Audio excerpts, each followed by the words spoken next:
In this episode, Kelvin Massingham will dive into how innovative financial tools such as blended finance, green bonds, and public-private partnerships are unlocking investments in Africa's natural capital.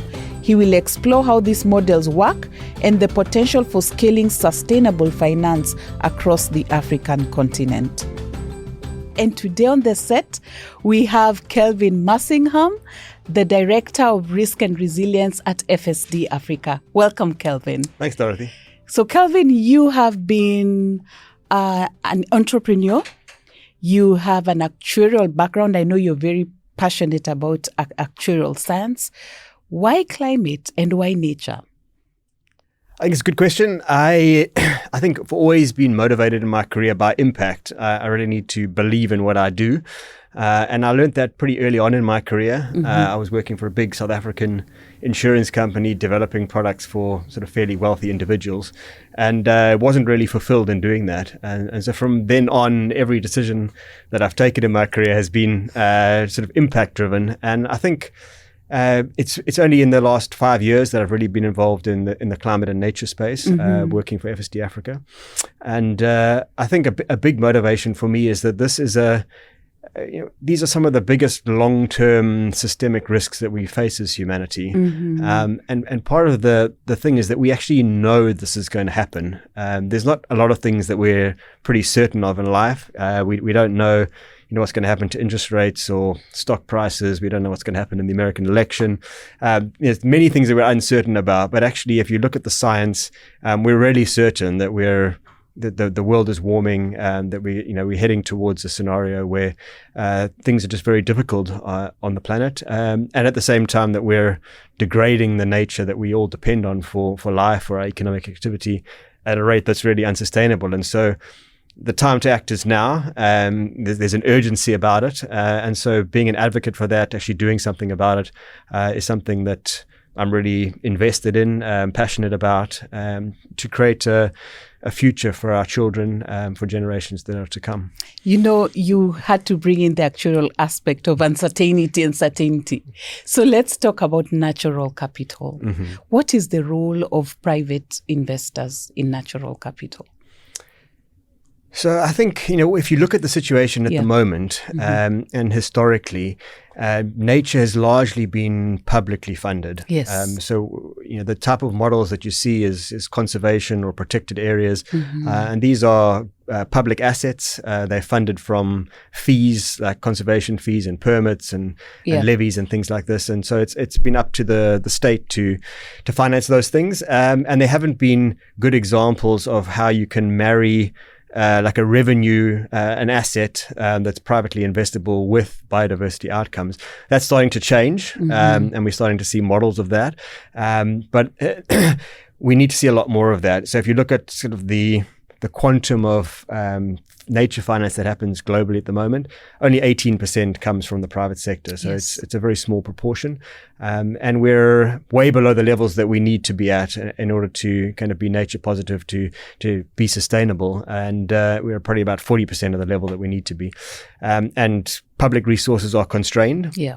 Especially in Africa where we work. And so we need a lot more private finance to come in. And so we need to find these models where there's a revenue stream. And there are some good examples now. So if there's traditional revenue streams like agriculture or fisheries or forestry where there's a commodity. And if you marry that with ability to demonstrate biodiversity uplift, so you're protecting and growing the environment while you're doing these pretty traditional kind of revenue streams, that is financeable, and you can then claim a biodiversity impact as well. Mm-hmm. I think carbon is a good example. It's a new revenue stream where mm-hmm. we're taking this externality, a ton of carbon, we're putting a price on it and we're including it in the market so that it's tradable like a commodity. It's an asset that can be bought and sold. Mm-hmm. So models like that are emerging that allow us to get private capital in, but the market is very nascent, and that's why there's a lot of work to be done. Mm-hmm. And speak to us about biodiversity credits. From your experience, what do you see in Africa? So, I think biodiversity credits have had a huge explosion of interest really Yes. since the CBD COP15. Yes. And that was because in Target 19, which is about mobilizing finance, there was one of the mechanisms that was mentioned there is biodiversity credits. Yes. And so particularly from project developers, you've seen a lot of interest in kind of generating those type of projects. Mm-hmm. And we've recently done a landscaping study, which we'll be launching at COP16, the CBD COP16, in a month or two, that really looks at the landscape. And so there are quite a number of projects across the continent, but they're all at a very early stage. Mm-hmm. I think the challenge that we see is that in order for there to be a market, you need to both have a seller and a buyer. Yes. And at the moment, there aren't really buyers for biodiversity credits. There's not a demand for that as an instrument, and that's really because it's biodiversity credits aren't currently being used as an offset, and we don't really think that they should be used as an offset because there's a number of problems with that in terms of equivalence, in terms of ability to allow companies to continue to degrade in one place and then Yes. claim that they're making a benefit in another place. Mm-hmm. And so if you remove the offsetting kind of option in biodiversity credits, then you only have two kind of sources of demand. One is where there's like a corporate social responsibility initiative, and they're looking to sort of say that they're funding biodiversity through that. And the other is where there's a business case, where there's an opportunity. And I think for many businesses, there is actually a need to de-risk their supply chains, so especially companies that are in the food industry or the consumer goods industry, where they really highly depend on natural resources as inputs for their products. And they're impacting nature through what they're doing, and also depending on it. There's a need to de-risk that through investing in nature in the supply chains, but we don't see that you would use biodiversity credits to do that, because you would just invest in that yourself. There's an additional sort of cost and layer that would be introduced by doing biodiversity credits there. That's probably not necessary. And so for that reason, there isn't really a use case at the moment for a business or a financial institution to buy biodiversity credits, and that's why we're not seeing any transactions. And it's very, very early on. And what do you think can be done? Is there anything that can be done on that?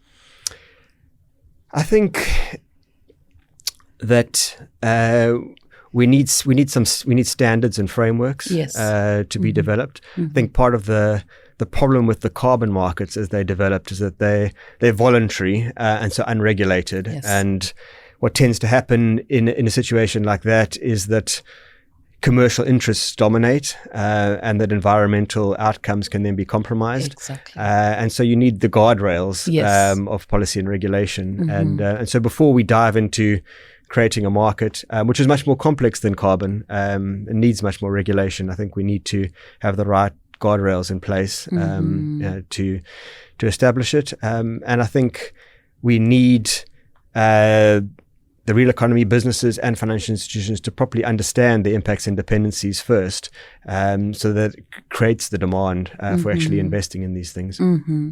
So Kelvin, you talk quite a lot about de-risking. Yeah. So what is de-risking?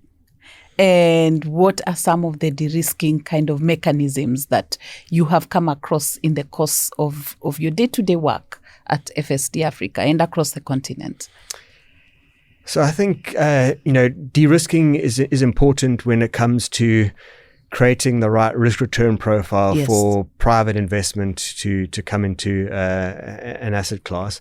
And so we talk about blended finance in that respect, where which really means where you take, it's just strategically using public or philanthropic capital to really mobilize private investment into actions that support the Sustainable Development Goals, like nature and climate. And so it's really about, in the capital stack, putting a structure together that creates the right risk-return profile for the private sector. And so there's a number of examples of that. A common one is a concessional or public funder providing a first loss guarantee.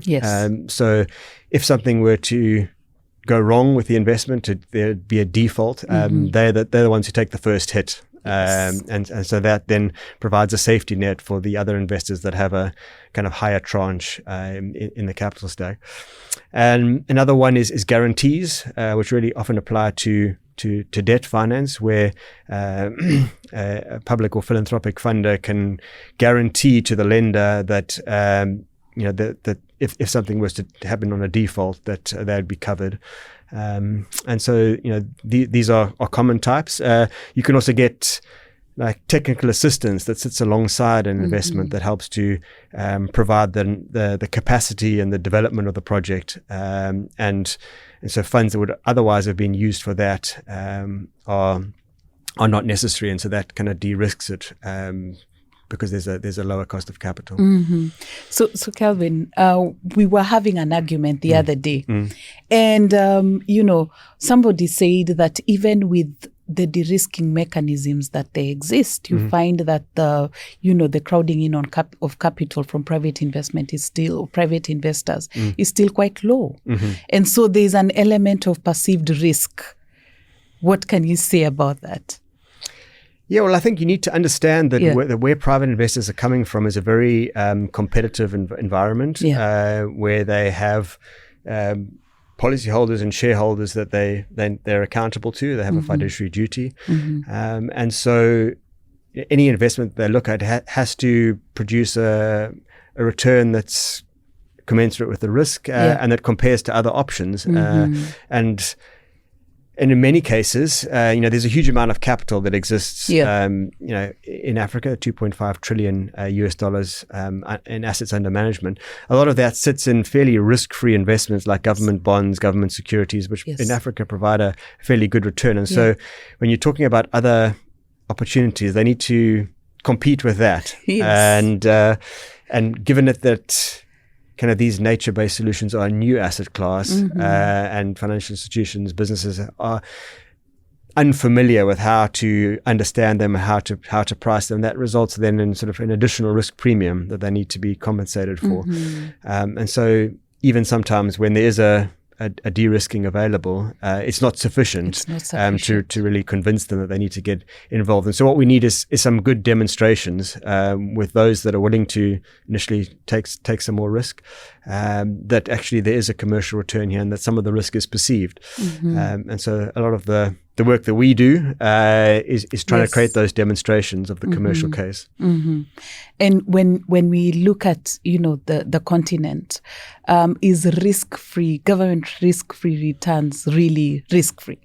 Well, I think many financial institutions and investors in government bonds are starting to realize that that's not the case. There's been a number of defaults, of downgrades, and so because of the really constrained fiscal space that many governments are in at the moment, that is something that is really concerning to investors, and they're looking to diversify their portfolios as a result. The other thing that we see is also that they're really interested in finding opportunities that align with net zero targets, that align with kind of nature positive objectives, and so there's a willingness to diversify and to allocate capital to these things, but we need to provide opportunities that have the right risk, that have the right return, and where you can credibly demonstrate that these other benefits, like environmental benefits, are actually achieved. I think some of the integrity issues in the carbon market that have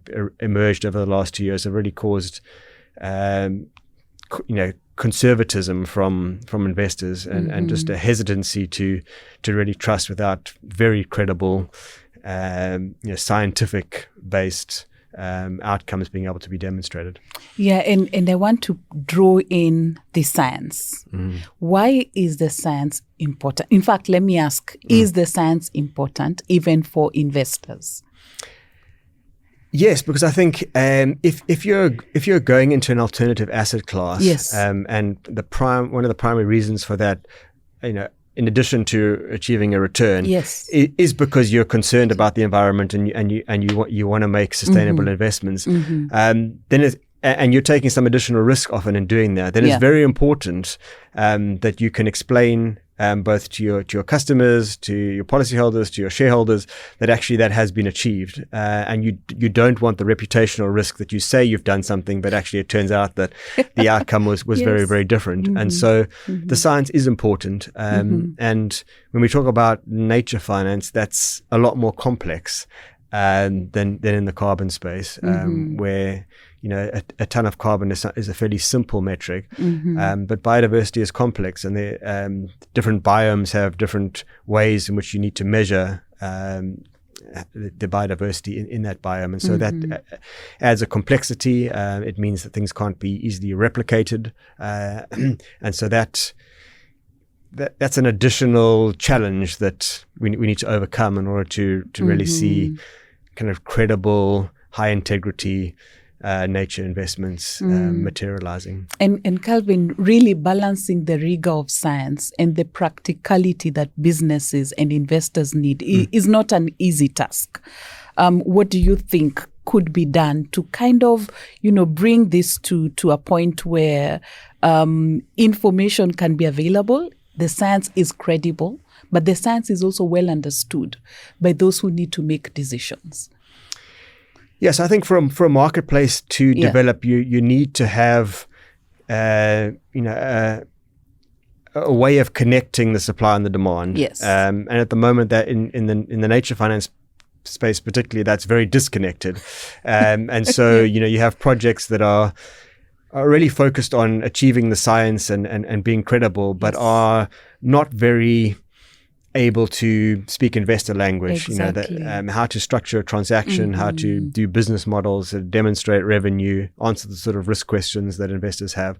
And so we really need to capacitate the project, and that's really one of the priority projects that we have within FSD Africa, within our nature program, is accelerating nature-based solution projects through providing that type of transaction advisory to get them investment ready, to connect them with the investors. And so I think that's really important.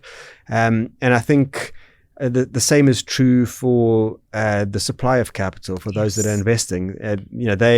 They're very good at structuring transactions, understanding counterparty risk and credit risk, but they're not so good at understanding the science and the nature. They don't have any background in that. And so they also need to be able to understand what constitutes a really good project that actually we can credibly claim has a biodiversity benefit. And so we need to sort of bring them together on both of those aspects. And I think data and information sharing is also really important for a market to develop. At the moment, what we find is that any transactions happen what we call over the counter. So it's sort of one project and one investor, and they meet together over a counter and do a deal. There's no open sharing of the deals and the supply of finance where they can connect in a marketplace like an exchange. And so we need to create more of that transparency so that things can flow more freely. And you've talked about a number of challenges: regulation, policy, data. Which other challenges have you seen in the nature finance space? Yeah, so I think we've talked about a lot of the challenges. I think a big one is kind of this mismatch between the expectations of the investors, which are often sort of hardcore commercial, and the expectations of the projects, and they're coming more from an impact perspective, from we care about the environment and we're on the ground with the communities and we're delivering benefits, and we want to maximize the amount of the project proceeds that go to the community. And these are all good things, but sometimes those are counter to the sort of profit objectives of investors. And so it's kind of finding a middle ground between those two things, I think, is important. I think a big challenge at the moment is the lack of policy and regulation. For investors, particularly, what they want is certainty and transparency. And at the moment, it's very unclear from a government perspective, especially in Africa, how they view these nature markets and kind of what sort of incentives and policies govern them. And so that that creates a political risk. There's often kind of the main barrier, especially for international investors, to come in. And so, we really also need to work on that enabling environment to ensure that there's the certainty for the private sector that doesn't change.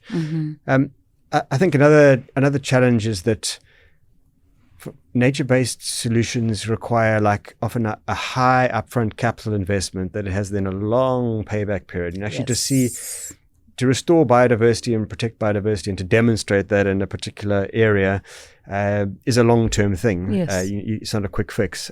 So, you're talking 20, 30, 50 years over which you'll see the payback. And so that sometimes creates a challenge with the requirements of investors. And so we need to find a way of kind of bridging that gap and potentially using insurance solutions to provide certainty that if things go wrong over that long-term horizon, that there's a safety net for the investors, that they can still be compensated. So there's insurance potential, product potential for insurance. Any examples that you can think of? Yeah, so I think insurance is underutilized, and what we find particularly in Africa is that there's quite a shallow insurance market. There's not a huge amount of innovation often, and there's kind of new products from the mainstream insurance industry are not often forthcoming. But I think there's a big role, and I think incentivizing the right sort of behavior by communities can really be unlocked by insurance. And an example is maybe on human-wildlife conflict. In many places in Africa, there's this cohabitation of wildlife and communities, and that provides a threat sometimes to their livelihood, to both their crops and their livestock. And kind of communities, if there's not a compensation mechanism, will resort to destroying the lions or the elephants or whatever that are bothering them. But if they know that if something happens to their crops or to their livestock and they're covered by an insurance policy, then that provides an incentive to live more in harmony and not to destroy species that are kind of causing issues. So examples like that I think are important. And I think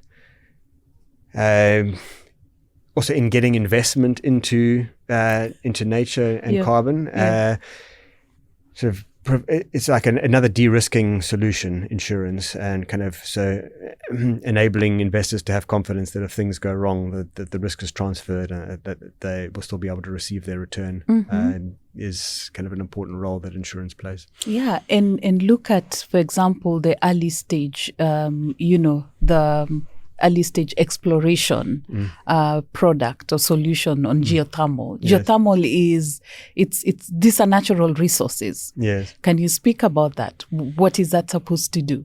Yeah, so I think insurance plays a really good role where there's a kind of a low probability but high impact event that can be transferred, and that in geothermal drilling, that scenario exists. Once you've established through a feasibility in a particular area the potential for a geothermal well, you then need to drill and get the right kind of temperature and pressure deep down in the earth in order for the geothermal energy to be able to come through and produce electricity. And there's a very low chance that will go wrong. But if it does go wrong, you've burnt like $7 million per drilling well. And so insurance is a good solution to kind of de-risk that for investors. And so we've recently launched an underwriting pool in Kenya to de-risk early stage development drilling. It's a consortium of local insurers that have come together to underwrite this. And so now a big blockage in actually being able to invest in drilling and exploration has been unlocked. And so I think there's many other potential examples and replicability of that type of solution that we need to see in the market. So Kelvin, assuming we have project developers listening to us, what do you think they would need to know in terms of what investors are looking for? So I think ultimately investors are looking to see demonstration of revenue. Yes. So they need to see a revenue source that's fairly secure, and that they can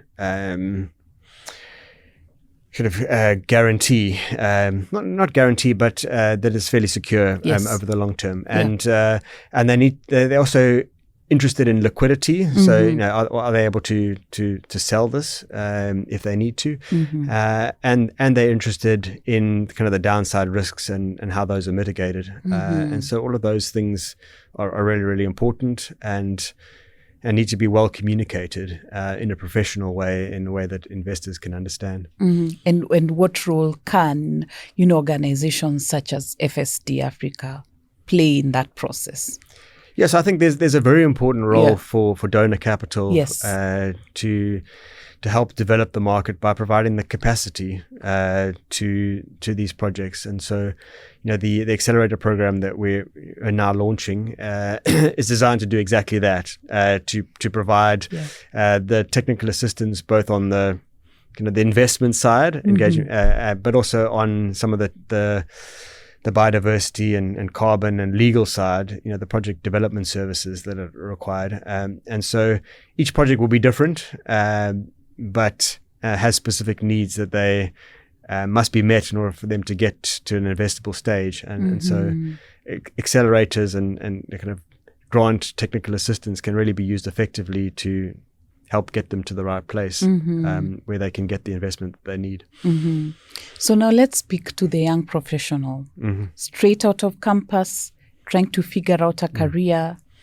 What would you say to them?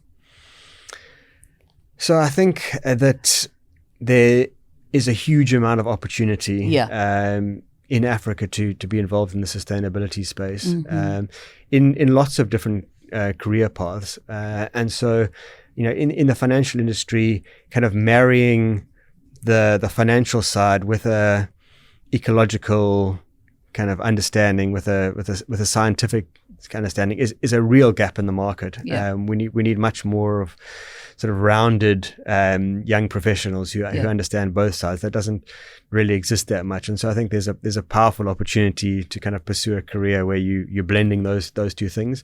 I think we also need engineers and we need lawyers who the supporting functions of the market that understand environmental impacts and are kind of bringing that into their professional advice.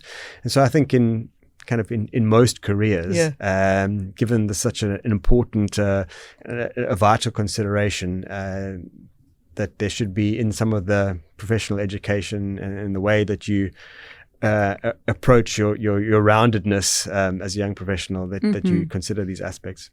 So we take a twist and now let's speak to asset owners and asset managers. What are the opportunities in Africa? Are there opportunities? Yeah, I think there's a huge amount of natural capital. Yes. And really kind of leveraging that in a way that also generates economic returns is something that asset owners should look really seriously at. And so part of our role is to try and make them aware of some of the kind of financial instruments that are available to do this. And so things like green bonds, where you go to the capital markets to raise money, but then you use the proceeds of that in green projects. There's a lot of demand from investors, and so it's a good way to raise money.